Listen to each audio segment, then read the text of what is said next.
Assalamualaikum mga kabayan. Ako nga pala isang OFW dito sa Saudi Arabia. At sa vlog na ito ay tuturo ko sa inyo kung paano natin malalaman kung kailan mag-expire ang ating kama. Marami sa atin kasi ang hindi agad aware dito, kaya mahalaga na alam natin ito para iwas problema.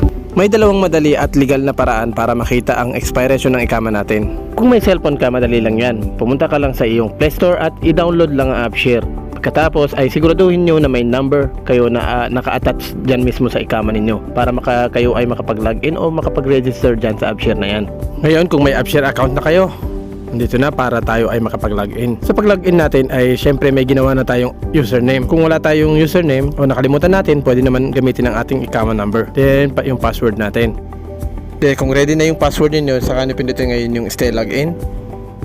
At makakatanggap kayo ng 4 na OTP o OTP code na galing mismo sa AppShare. Then enter nyo lang to. Then ma-open na ang inyong AppShare. So ngayon ang gagawin natin, i-click lang natin o i-tap lang natin yung ating pangalan.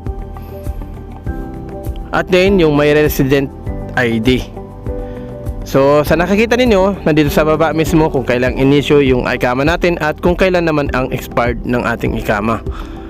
So ang expired ng ikama natin ay sa August 21, 2025 pa. So ibig sabihin matagal pa. Yun lang kadali guys kung paano natin makita yung expired ng ikama natin. Kung wala kang access naman sa ikama mo o sa AppShare mo, pwede kang magtanong sa HR o employer mo kasi sila rin naman talaga ang nag-aasikaso ng renewal ng ikama mo. Sana nakatulong sa inyo ang video na to mga kabayan. Kung gusto niyo pa mas marami pang tips tulad nito, i-follow niyo lang ako dito sa Facebook o di kaya naman dito sa ating YouTube channel.